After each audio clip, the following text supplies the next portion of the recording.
नमस्ते, मैं डॉक्टर पलाश सुती मजुमदार हूँ Arogyam hair transplant and cosmetic surgery clinic से।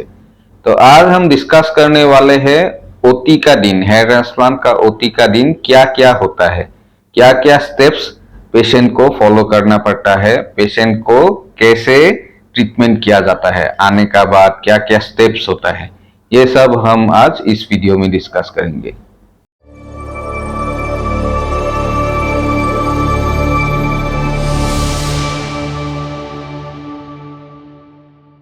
तो सबसे पहले ओटी से पहले, ओटी का एक दिन पहले, एक सप्ताह पहले, एक महीने पहले हम प्री ऑप कंसल्टेशन करते हैं। ये बहुत जरूरी है।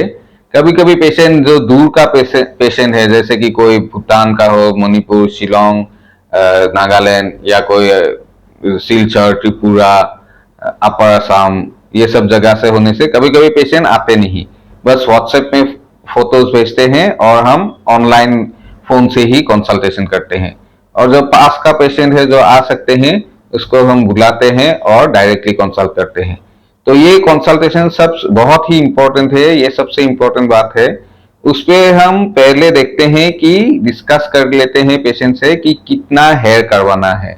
तो वो डिपेंड करेंगे कितना बॉल्डनेस है और पेशेंट कितना हेयर करना चाहते हैं। फिर हम कुछ टेस्ट देने पड़ते हैं, फिजिकल एग्जामिनेशन करना पड़ता है।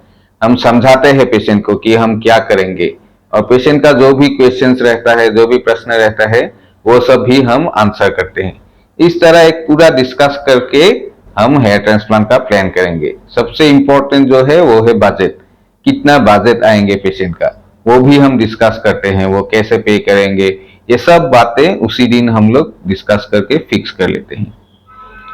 ओटी का दिन क्या होता है? सबसे पहले होता है पेशेंट आने का बाद उसका हिस्ट्री, वो क्या मेडिसिन ले रहे हैं, वो बहुत इंपॉर्टेंट है। उसका बाद पेशेंट का ड्रेस चेंज करना पड़ता है। हम लोग पेशेंट को कुछ मेडिसिन देते हैं, जैसे पेन किलर, गैस्ट्रिक का पिल, एंटी एंजाइटी पिल्स, ये सब ओटी से पहले खाना पड़ता है। फिर एंटीबायोटिक का स्किन सेंसिटिविटी टेस्ट, जाइलोकेन जो हम लोग यूज करते हैं, उसका स्किन सेंसिटिविटी टेस्ट, ये सब हम पेशेंट को देते हैं। ये सब प्री ऑप प्रिपरेशन है, ऑपरेशन का पहले का प्रिपरेशन। नेक्स्ट स्टेप जो है वो है हेयरलाइन ड्राइंग। ये एक तरह से हेयर ट्रांसप्लांट का सबसे इंपॉर्टेंट स्टेप है। इसी का ऊपर जो लुक आते हैं हेयर ट्रांसप्लांट का, वो हेयरलाइन से ही मेनली आते हैं। तो हेयरलाइन ड्रॉ करने के टाइम मैं खुद और पेशेंट का खुद क्या इच्छा है, ये सब डिस्कस करके ही हम हेयरलाइन ड्रॉ करते हैं। तो पेशेंट कैसे चाहते हैं उनका हेयरलाइन, ये हम पूछ लेते हैं, ये हम देख लेते हैं। और मैं कैसे चाहता हूँ, मेरा क्या विश है, मेरा क्या एम है, वो भी मैं पेशेंट को समझाता हूँ। इस तरह से हम लोग हेयरलाइन ड्रॉ करते हैं। हेयरलाइन नेचुरल होना चाहिए, हेयरलाइन ज्यादा आगे भी नहीं चाहिए हम लोग को, ज्यादा पीछे भी नहीं चाहिए। इसी तरह हम एक पेन, स्पेशल पेन एक यूज करके हम ड्रॉ करते हैं और पेशेंट को दिखाते हैं। जब पेशेंट एग्री करते हैं और मैं भी एग्री करता हूँ, तभी हम हेयरलाइन फाइनलाइज करते हैं। इसमें जितना भी टाइम लग जाते हैं कोई बात नहीं, हम लोग टाइम लेकर के हेयरलाइन को अच्छी तरह ताकि किसी भी डिससेटिस्फेक्शन ना रहे बाद में, क्योंकि ये हेयरलाइन का ऊपर ही, ये हेयरलाइन का बेसिस पर ही हम जो आगे का हेयर ट्रांसप्लांट है, ये हेयरलाइन का बेसिस से ही होगा। हेयरलाइन ड्रॉ करने का बाद आते हैं हेयर ट्रिमिंग। तो हम ट्रिम करते हैं, ट्रिमर है हम लोग का। तो एक स्पेशल हम लोग का लेंथ चाहिए। निकालने का एरिया में 1.5 मिलीमीटर, प्लांटिंग का एरिया में 2 मिलीमीटर, ऐसे ऐसे हम लोग का हिसाब है। उस हिसाब से पूरा हेयर ट्रिम कर लेते हैं। फीमेल्स का नहीं, फीमेल्स का ऑफकोर्स है ट्रिमिंग नहीं कर सकते हैं, लेकिन मेल्स का हम लोग ट्रिम करते हैं। ट्रिम का ऐसा लेंथ रहता है जैसे आर्मी लोग जैसे हेयर रखते हैं, वो लोग भी 2 मिलीमीटर 3 मिलीमीटर ऐसे ही रखते हैं हेयर। तो उसी लेंथ से हम लोग ट्रिम कर लेते हैं। हेयर ट्रिमिंग का बाद आता है लोकल एनेस्थीसिया। तो ये जो एरिया है जहां से हम हेयर एक्सट्रैक्ट करेंगे, जहां में हम लोग प्लांटिंग करेंगे, वो एरिया हम लोग एनेस्थीसिया से, लोकल एनेस्थीसिया से पूरा डिसेंसिटाइज करते हैं, ताकि उसमें कुछ सेंसेशन ना रहे, तभी ये सर्जरी पेनलेस होते हैं। तो नेक्स्ट हम लोग ये स्टेप में एनेस्थेसिया देते हैं, छोटे छोटे नीडल से छोटे छोटे पॉइंट्स करके बहुत मल्टीपल इंजेक्शंस देना पड़ता है। तो उसी से ये एरिया पूरा हम सुन कर देते हैं, उसमें कुछ भी सेंसेशंस नहीं रहेंगे।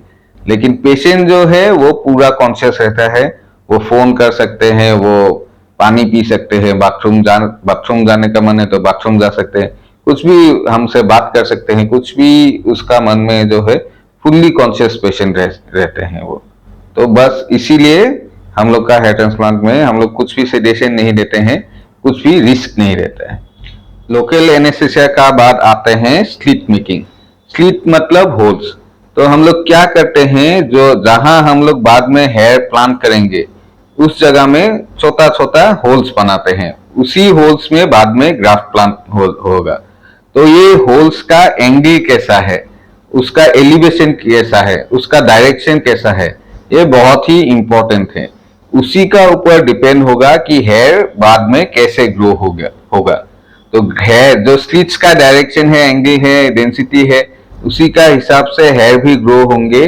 तो इसलिए बहुत इंपॉर्टेंट है कि ये स्लिट्स कैसे बनाए जाते हैं। तो अच्छे करके अच्छे डायरेक्शन में, अच्छे डेंसिटी में, अच्छे एंगल में बनाने से हेयर ट्रांसप्लांट बहुत ही नेचुरल दिखते हैं, बहुत ही अच्छे दिखते हैं। और अगर इसमें थोड़ा सा गलती हो गया तो तब डायरेक्शन भी इधर उधर हो जाते हैं और इतना नेचुरल नहीं दिखेंगे। स्लिट मेकिंग का बाद आते हैं एक्सट्रैक्शन। तो अभी हमारा होल्स भी बनाया हुआ है, कंप्लीट है, तो अभी हम ग्राफ्स निकालना है। ग्राफ्स हम लोग पीछे से निकालते हैं, तो उस समय पेशेंट को ऐसे हेड डाउन करके लेटना है। करीब हम लोग एक बार में 1000 ग्राफ्स निकालते हैं। 1000 में अराउंड 40-45 मिनट्स लगते हैं। तो एक्सट्रैक्शन में हम लोग कितने ग्राफ्स निकालेंगे एक बार में, वो डिपेंड करते हैं हम वो दिन में कितना हेयर ट्रांसप्लांट प्लान किया हुआ है। जनरली हम एक दिन में 2000 ग्राफ्स प्लान करते हैं, कभी थोड़ा कम कभी थोड़ा ज्यादा। 2000 ग्राफ्स में जब हम प्लान करते हैं तो पहले बार हम लोग हाफ हाफ करके डिवाइड कर लेते हैं। पहले बार 1000 ग्राफ्स निकालेंगे, तो 1000 ग्राफ्स हम लोग ने एक्सट्रैक्ट कर लेते हैं पीछे से। एक्सट्रैक्ट करने से पहले भी पीछे भी एनेस्थेसिया देना पड़ता है, फिर हम एक्सट्रैक्ट करते हैं। एक्सट्रैक्शन के टाइम 1 आउट ऑफ 4 ग्राफ्स हम लोग निकालते हैं, ताकि जब बाद में हेयर ग्रो हो जाते हैं कुछ भी डिफरेंस नहीं होता है, कोई भी नहीं बोल सकेंगे कि यहां से हमने हेयर एक्सट्रैक्ट किया हुआ है। एक्सट्रैक्शन का बाद आता है प्लांटिंग। तो प्लांटिंग में हम लोग सॉइल इम्प्लांटर यूज करते हैं, इम्प्लांटर्स। तो उससे हेयर जो हम प्लांट करते हैं वो सेफ रहता है, वो प्रोटेक्टेड रहता है, उसमें इंजरी का चांस बहुत कम है। तो जहां हमने पहले स्लिट्स बनाए हुए थे उसी जगह में फिर से इम्प्लांटर यूज करके हम लोग प्लांटिंग कर देते हैं। तो जब हम 1000 ग्राफ्स निकाले हैं, 1000 ग्राफ्स एक्सट्रैक्ट किया हुआ है, तो हम 1000 प्लांटिंग करते हैं। तो दिन में अगर हम लोग 2000 ग्राफ्स प्लान किया है एक दिन में करने के लिए, तो 1000 ग्राफ्स निकालते हैं, 1000 ग्राफ्स प्लांटिंग। उसका बाद होते हैं लंच।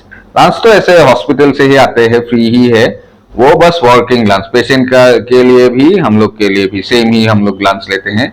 फिर नेक्स्ट अगर हम लोग 2000 प्लान किया हुआ है, फिर से 1000 एक्सट्रैक्ट करेंगे, फिर से 1000 प्लांटिंग, और उसी से उस दिन का जो हेयर ट्रांसप्लांट उस दिन का खत्म हो जाएंगे। तो टोटल हमने सोचिए कि हमने 2000 ग्राफ्स प्लान किया, तो अगर ट्रांसप्लांट है 3000 ग्राफ्स का, तो 2000 ग्राफ्स कंप्लीट होने के बाद पेशेंट घर जा सकते हैं।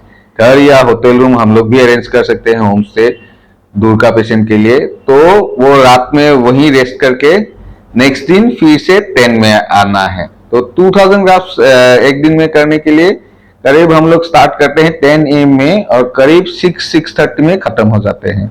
तो अगर 3000 ग्राफ्स से सोचिए, तो नेक्स्ट डे हम लोग फिर से 1000 करेंगे, अराउंड लंच टाइम खत्म हो जाएगा।